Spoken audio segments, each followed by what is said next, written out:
That one dude for week 10, baby. Welcome into the show this week, and I cannot wait because we're here. My favorite show to do outside of the live streams when we get to engage with you, the audience, on the podcast, on the YouTube version, is that one dude where if you're brand new and you don't know what this is even talking about, we take one player at each position. And this week I might break that rule and give you a little bit of advice on a secondary player from a position. And we try and find guys that are below 5% ownership or around 6, 7, or maybe even 2% on low-owned players at each position that can give you some sort of leverage in your lineups. You're building a chalky lineup. This is all for GPPs. This is GPP strategy. You're building a chalky lineup. You insert one of these guys. Maybe that fixes it for you if you're not getting off of a chalky stack, like potentially the Rams this week, or potentially the Buffalo Bills stacks, which looks like they're going to be a little bit more chalky. So we're going to be going here for leverage. We're trying to find low-owned guys at each position: quarterback, running back, wide receiver, tight end. Don't give me none of that defense shit. I don't want to hear, Sal, this is the questions that I get. Sal, but which defense do you like? You kidding me? Have you been here? When was the first time that you landed on the Daily Fantasy Sports page or Sal Vetri's page? Defenses are as random as they get. Here's how you get to pick your defense this week. I don't want to hear whose defense, Sal, whose defense. All right, if you don't have a projection for a defense, let's just put the same for every single one, 6, and just randomize it. But if you really want to get creative with this, put on a piece of paper all of the 22 defenses on the slate, or wherever it might be, put them all in your washing machine, let it spin for about 2 minutes, and then draw one out, and that's the defense you're playing. And if they're above 2,500, you throw that one out, and then you do it again. That's how you do it. Just go for cheap defenses. I don't want to hear nothing else. There's your strategy for that. Now let's get into the rest of these positions. But before we do and mind that rant, please do hit the like button, hit the big old subscribe button, as this is one of our most popular videos of the week, and getting to 35,000 subscribers as we're inching our way towards that would be very cool before Christmas, honestly, and maybe we get the bump before then. And this video, this video is sponsored by Superdraft, and look.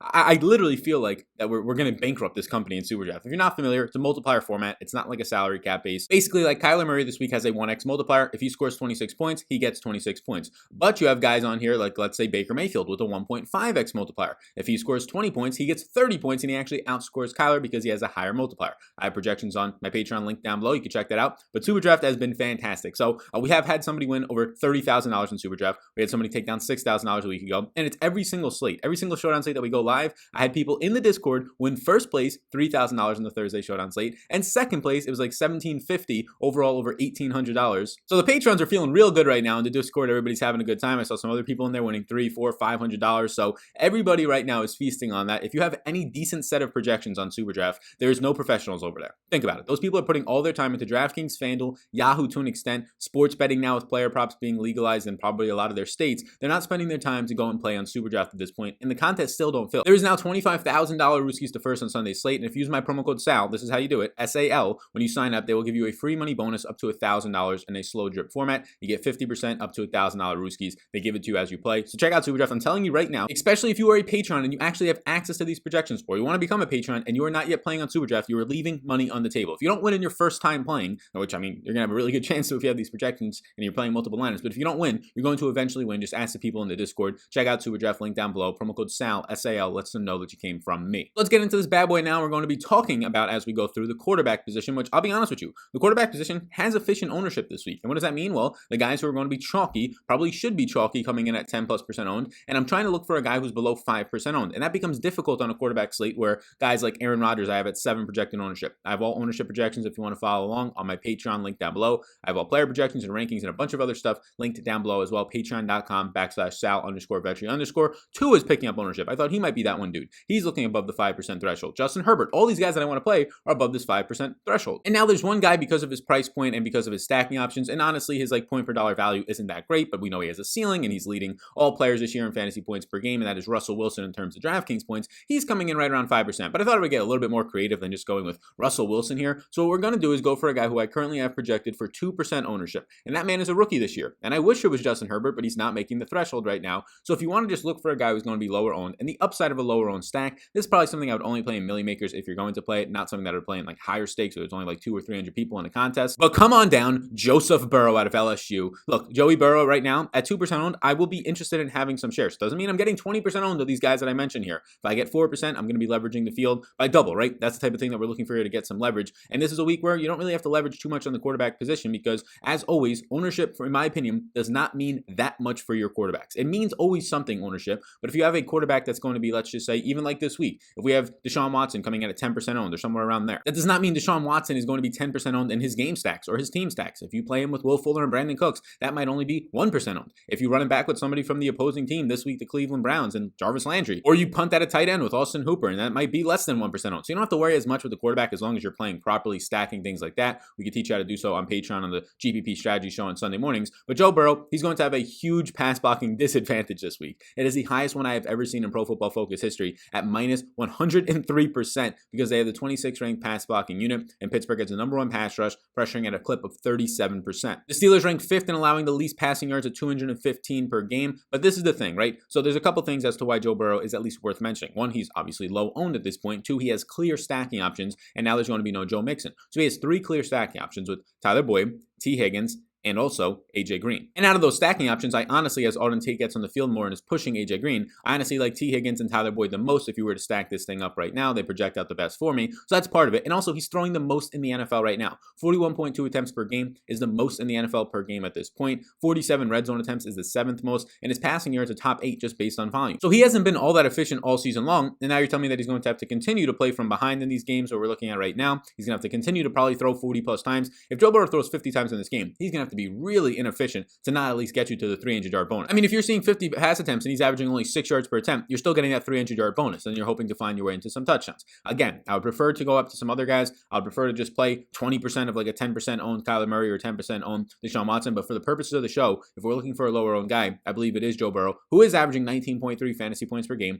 Not terrible. Who is right now 7th overall in accuracy, which has been a big improvement after his first week or two in the season. And the nice thing, even though there's going to be a lot of pressure here, the nice thing that stands out to me, he has the mobility on the ground. He does have 3 rushing touchdowns this year, which is 5th overall for quarterbacks, 7th in completed air yards. Joe Burrow has upside. Now he's facing his toughest task guess without a doubt. But if he's going to throw 40 plus times for sure, and closer to 45 to 50 times in this game, and gets any sort of protection, the 300-yard bonus is in play, the rushing upside is in play, and then you're just hoping that he scores 2 to 3 touchdowns instead of 0 to 2 touchdowns through the air. So Joe Burrow for me is that one dude at the quarterback position. If you play Joe Burrow this week, the only way I am playing him is if you stack him up with Tyler Boyd and or T. Higgins. I would prefer the full on game stack. And your run back option for me, number one run back option this week would be Chase Claypool, who we're not going to get to him in this video, but he's going to be low owned and he has a lot of upside in terms of my projection. So that would be the low owned stack if you're looking for one that's going to be like 1% owned for a milli maker type of a build and has some upside to it in my opinion. Next up is where we're going to go at the running back position. And the running back position this week, look, we know what's happening. If you've seen these videos, you have Mike Davis coming in right now at like 17.5, 18 fantasy point projection at just 4K.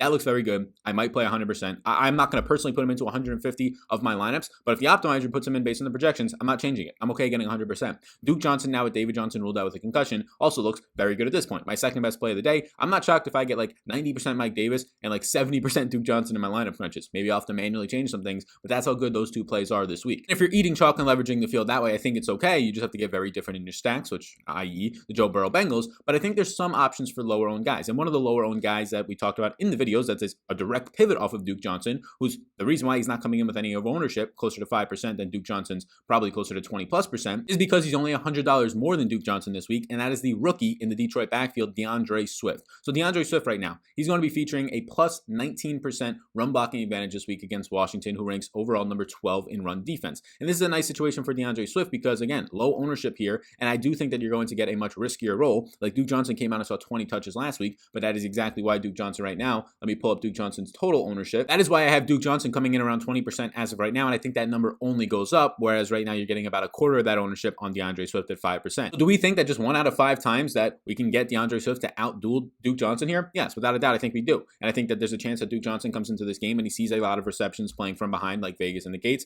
and Duke Johnson scores 20 plus fantasy points. But I also think that there's a chance that he has a very similar role to what David Johnson has had in the past, where Deshaun Watson doesn't check down to you as much. You get like 2 targets, and then you're just going to have like 14 carries on the ground, and you better hope you find the end zone on that. Otherwise, you're busting at 20+% owned. So this DeAndre Swift play is not so much a leverage off of the game environment, but mainly the price point of Duke Johnson for $100 more. Now, DeAndre Swift, like I said, the positive run blocking advantage. He saw 16 touches in week 9, 5 targets for 97 yards on a 42% snap share. That 5 targets tied a season high where he has now seen at least 4 targets in every single game this year. He has not seen below 4 targets, and he has not seen above 5 targets. So you can feel pretty consistent every single week that you're going to see 4 or 5 targets out of him. Now his snaps went back down to 41%, which was tied for the lowest that he's seen since week 4, which was a concern, but the upside here was still saw 2 red zone targets and still saw those 16 16 opportunities, which so far this year he's seen 16 opportunities just one other time when he saw 18 in week 6. So it's without a doubt that he's more involved now, because you can see in 3 out of his last 4 games, he's seen 14 or more opportunities in each of them. And in the one game where he didn't, which was actually week 8, he ended up seeing 10 opportunities. He only put up 5.3 fantasy points. You need to get to work in the passing game for DeAndre Swift. He can get those 13 carries, second most he's seen in the year, in week 9, and that'd be fantastic. But we more so need to see his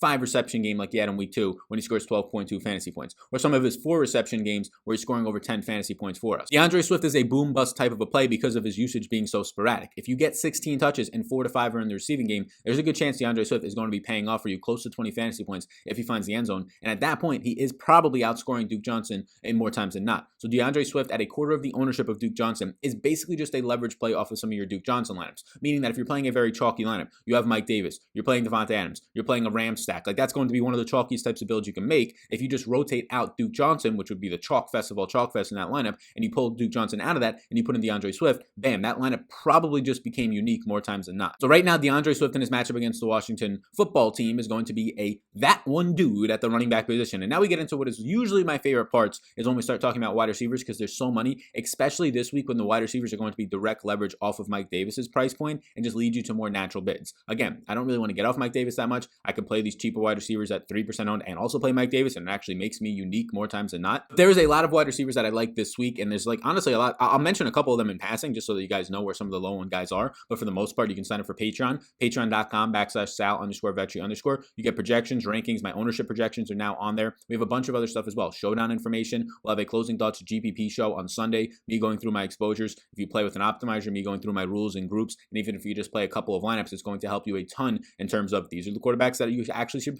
be playing. These are the ones that all the touts and people are telling you about, and they actually are not the great play because of this, and that, ownership, price, leverage, whatever it might be. And we go through and we help you out build better lineups, right? This is the whole point of it. The more informed you are, the better your chance of winning. You can check it out. Link down below is my Patreon. So getting into the wide receivers now, I'm going to talk about 2 wide receivers, and then I'll give you a quick one in passing. Then we'll get to tight end, and we'll get to also the punt spot, which there's a lot of punt options this week. Before we keep going, please do hit the like button, hit the big old subscribe button. I appreciate you a ton. We're talking about Allen Lazard this week, who right now is going to be potentially playing. He's going to be ruled as questionable. The goal is to always have him back by week 10 for the Green Bay Packers. And it's a total misprice here on Allen Lazard. Allen Lazard is somebody that I want to have a good amount of, and depending on Allen Lazard's status, we'll probably decide how much Aaron Rodgers I have. Why do you say that, Sal? What does that even mean? Well, Allen Lazard is $4,000. If I get Allen Lazard and maybe I get like 10% of him, 8% of him, maybe 12, whatever it is, like 3-4 times the field, if I'm getting that much, it probably means that I'm tied to him more with Aaron Rodgers and getting more Packers stacks. And a lot of those Packers stacks are probably just going to be full game stacks. If they are, it's going to be Devontae Adams and Aaron Rodgers and Allen Lazard running back with somebody on the other team, which there's a ton of options. Laviska Shenault now out. There's like 4 solid options to run it back with at this point, maybe even 5. You can argue with me if you want to talk about Tyler Eifert on the Jags side of this game. So I think Allen Lazard's status will make me get a lot more from doing full on game stacks of Packers stacks in general. Dealing with a core muscle injury, he had core muscle surgery. He's likely to see CJ Henderson, which is no big deal at all. He's allowing 1.62 yards per cover route this year. Allen Lazard has a 17% target share on 5.7 targets per game this year, 85 yards per game, and he plays a third of his snaps out of the slot this year. Now, he's only played in 3 games, so it is a small sample. But the Packers this offseason, Aaron Rodgers, who, if he talks a guy up, he definitely likes him. I mean, we've seen this in the past. He talked up Jordy Nelson when Jordy Nelson was the wide receiver 2 there. He talked up Randall Cobb when Randall Cobb was just a special teams wide receiver, and then he ends up being 2 of his most productive receivers. And oh yeah, he talked up Devontae Adams and all the offseason work that he was doing and things like that. Then you can look at the complete opposite side of that for guys that never actually really got a chance out there.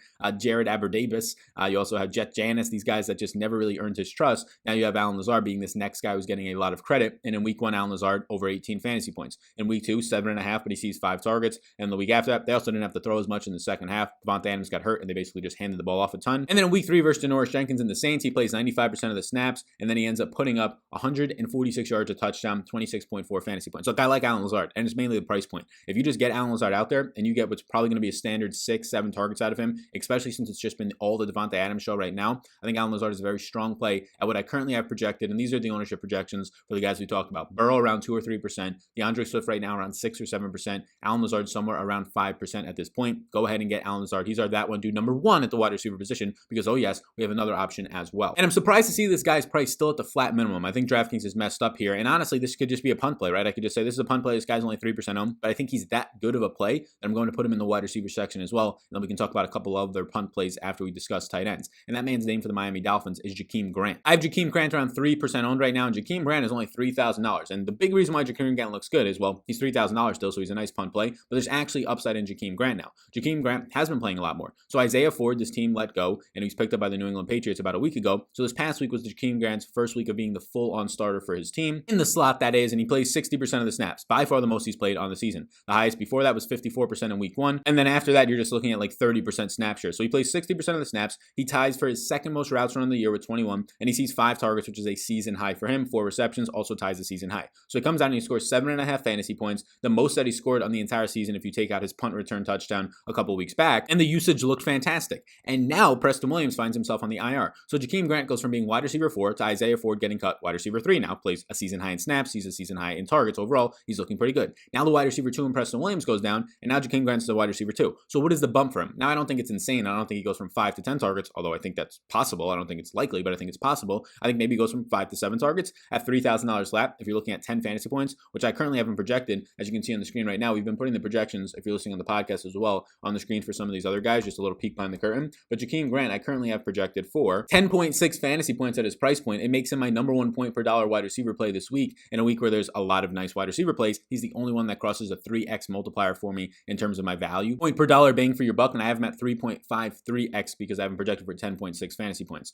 Look, wide receiver 2, Preston Williams is on IR. He lines up 43% of the time on the right, 35% of the time on the left, 20% in the slot, so that's good to see. He'll see basically every cornerback, but the fact that he's not only playing in the slot is nice to see, that they can put him on the outside in 2 wide receiver sets. He has over 2.1 yards of separation per target. He has a 75% catch rate, which is also top 20 in the NFL right now. I like Jakeem Grant this week as a $3,000 flat punt play. I think you can play him with Mike Davis. Some people are going to want to play him without Mike Davis to get different builds. I think it's fine to play him with Mike Davis as well. So our 2, that one dudes at the wide receiver position, $4,000 from the Green Bay Packers, Allen Lazard, and $3,000 minimum price, my number 1 point per dollar play from a wide receiver position, Jakeem Grant of the Miami Dolphins. Next up, we get into the tight end position, and please do hit the like button for me. Big old subscribe button pops up. If you're listening on the audio version, if you could take just 30 seconds and hit the subscribe button and leave a 5-star rating and review. If you're on an Apple device, it's just the Apple Podcast Player app. Or if you're on an Android device, you can use Stitcher. It really does help this podcast version of the show. We have a big YouTube following, but the podcast version, if you leave reviews, it lets more people find it. It's basically like the only way to get reach outside of just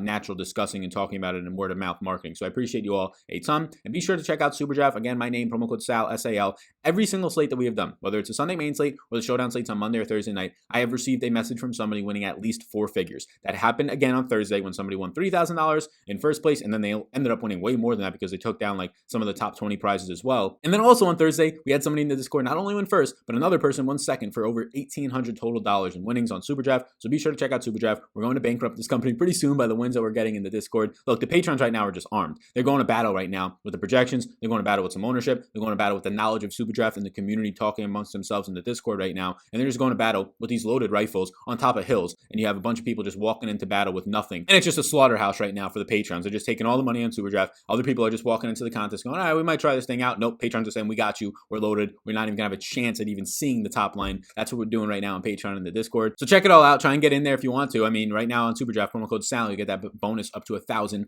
Rooskies. So tight end position. I like this tight end position. You're going to see some guys picking up a lot of ownership. I mean, Darren Waller's like the only decent tight end this week. So he's going to be picking up a ton of ownership. I currently have Waller projected at around 15% owned, somewhere around there. So he'll be in that top range of a couple other guys. And then there's just a bunch of tight ends that are like 5% owned that all look pretty similar to me. Mike Gesicki, Jordan Reed, with no right now Deebo Samuel or Tevin Coleman to an extent, Eric Ebron, Rob Gronkowski. A lot of these guys look very similar. I'm going to choose the guy who's currently projecting for 6% ownership from the Denver Broncos. He's a pretty good option in stacks with Jerry Jeudy or even run backs with both of those guys or one of them. If you're playing any Derek Carr stacks, I usually try to avoid those because I question the total ceiling of Derek Carr stacks, especially with Josh Jacobs fully off the injury report for the first time this year. We're talking about Noah Fant here. The likely matchup against Corey Littleton is a very good one. Littleton has struggled to defend tight ends, and now you're going to get probably arguably one of the top 2 or 3 most athletic tight ends in the NFL. And Noah Fant, I mean, you could just look at his combine metrics, by far one of the most 2 or 3 athletic tight ends in the league right now. So 25% matchup advantage. He's seeing an 18% target share and top 10 target share in the red zone this season. His 340 air yards are 13th in the NFL, as you can see on the screen. He's second overall in tight ends deep shots with 5 so far of 20 plus yards this year. And the yards after the catch, look, he's athletic. 4th overall, 210 yards after the catch. The issue is that he is dropping passes, but just 3. I mean, this point in the season, if he only holds 3 by the end of the year, he'll probably be outside the top 10. But Noah Fant, if we just look at what I have him for a projection, at $4,900, I have him for 11.5 fantasy points. If I rank that by where that ranks in my overall tight end projections right now, it makes him my 6th overall point per dollar value. It makes him my number 3 overall tight end Superdraft play for you, but he's only 6% owned. So out of all these guys right now who are projected up here, it's only Noah Fant and Logan Thomas who are going to be in my top 6 that are projected for less than 10% ownership. So Noah Fant is somebody that I would go to in both cash and GPP formats, as this is a GPP show. I think it's interesting. The other thing, I've had some questions on Tyler Higbee. He is going to be unowned, but he doesn't run a lot of routes. But in this nice game environment, he could be somebody to look at just $3,700. I have him projected for just 2% ownership right now, although he's projected for 8 fantasy points. Not the greatest output. You're playing for a touchdown there, but he is somebody in that game environment that is cheaper, that gets you exposure to Seattle versus the Rams. Let's finish the show up with 2 punt options, and they're going to be from the same team, so it could be pretty quick that we could talk about this. You had Laviska Shenault ruled out, and I've been talking about in the shows all week that I do think Chris Conley and Keelan Cole are fine options. So now Shenault is out with the hamstring. I honestly thought that you had Keelan Cole looking good either way, but now that we actually get the word that we're not going to have any Laviska Shenault in this game, it makes me like Chris Conley a lot more, and it makes me like Keelan Cole a good amount as well. So look, if you're trying to play a one-off option, I do prefer Jakeem Grant because he's going to be low owned, but Chris Conley downfield options are going to be nice. He's coming off of a game last week where he caught 7 passes on 8 targets for 52 yards with Jake Luton. Part of that was when Shenault was in. Most of it was when he was out. And there's just a lot of things working in their favor. Look, they're going to be in a game environment when they're trailing and having to play from behind as 2 touchdown underdogs in this one. There's not going to be any Jair Alexander for the Packers. He is likely to be out. He is doubtful right now, Jair Alexander, the #1 shutdown cornerback in the NFL, according to Pro Football Focus. So now Josh Jackson is going to go on DJ Shark. That's an easy spot for DJ Shark to take advantage of. Keep an eye on the weather of this game. It could get messy, so just keep a close eye on the Vegas odds. If they start to drop on Sunday, maybe we stay away. But that still gives us some opportunities with Keelan Cole, who's coming out of the slot right now. He'll face Chandler Sullivan, who probably stays in the slot as the cornerback there, even with no Jair Alexander out there. He's giving up 1.41 yards per cover route. Anything over like 1.25, 1.2 starts to become not good. Honestly, anything over like 1 starts to become, this guy's like okay to not great. Anything closer to 1.5 is like, oh no, this guy's just not great. Cole has seen a 14% target share, 5 per game so far this year, playing about 65% of his snaps out of the slot so far, 48 yards per game. I believe D.D. Westbrook is not even going to be on this active roster. I think he got hurt on a kickoff return some point this year. He's only seen 4 targets over the last 2 games, Keelan Cole, so that's a concern that Jake Luton didn't look his way. Now with no Laviska Shenault, now with a pretty nice matchup in the slot, at $3,400, I'm fine going to Keelan Cole. But if I had to pick a wide receiver from this team, I think it would be Chris Conley for a couple of reasons. Chris Conley is going to give you higher upside. Keelan Cole maybe get you a touchdown, but you're not going to have the highest air yards or the highest average depth of target like Chris Conley will see. And last week with Jake Luton, Chris Conley didn't see a ton of air yards, just 43, but he saw the targets that we like to see, and he has that downfield ability. 7 catches, 52 yards. He had 12.2 fantasy points, and he's just $3,000 flat. And the thing that makes it even more enticing is if Jair Alexander is out, Josh Jackson is going to be going over to probably DJ Shark, and you're going to just get nobody. Maybe you get Josh Jackson on Chris Conley, and that's completely fine for me. Josh Jackson allowing a 66% catch rate this year, but you're just going to get nobody. Like no names right now are going to be going over on Chris Conley, and he saw these 8 targets last week. So those are guys that I think are punt options, both from the Jaguars, because of the fact that they allow you to get a lot more in that game if you want to game stack it, and they're also going to be low owned at this point. They're both going to be coming in with probably like 2 or 3% ownership at most. So those are some punt options this week, and that is the That One Dudio in full. We have a 3%, 2% owned Joe Burrow, and under 8% owned DeAndre Swift, 5% owned Allen Lazard, 3% owned Jakeem Grant at the flat minimum, Noah Fant around 5 or 6% owned, but also Tyler Higbee would be like a decent option there who's not going to be owned at all. And then the punt options, both from the Jaguars, Chris Conley and Keelan Cole. If you wanted to run back any Packers stacks there, I think it's pretty good to get a cheap guy in those stacks. So thank you so much for tuning into this video. I greatly appreciate it. The punt tight end of the week is going to be Tyler Eifert as well. We talked about that in the previous video. If you didn't see the previous video, you can check those all out. They're up on the YouTube channel right now. We're going to be doing a live stream on Sunday morning at 10 a.m. East Coast time, and our Sunday morning around 7 a.m. it usually drops Patreon podcast going over GPP strategy in depth, my exposures, the rules and stuff you should be setting, the guys that you should be staying away from that everybody else is for some reason hyping up even though they do not look good from a GPP standpoint. The more information you have, the better chances of winning. I try to smack you with the information here. If you want even more in-depth information, projections, ownership projections that we use during the show, the point projections, values, rankings, all this stuff, link down below on Patreon. You can check it out. That's just part of what's offered down there. Patreon.com/Sal_Vetri_. Like and subscribe before you go. Support the sponsor of the show, Superdraft. If you want to win even more dollar keys, promo code Sal gets you the bonus over there. I will see you all in the next one, gang. 10 a.m. live tomorrow morning on Sunday. Football week 10 is almost here. I cannot wait. It is football eve, baby. Best of luck, everybody, and I'll see you in the next one.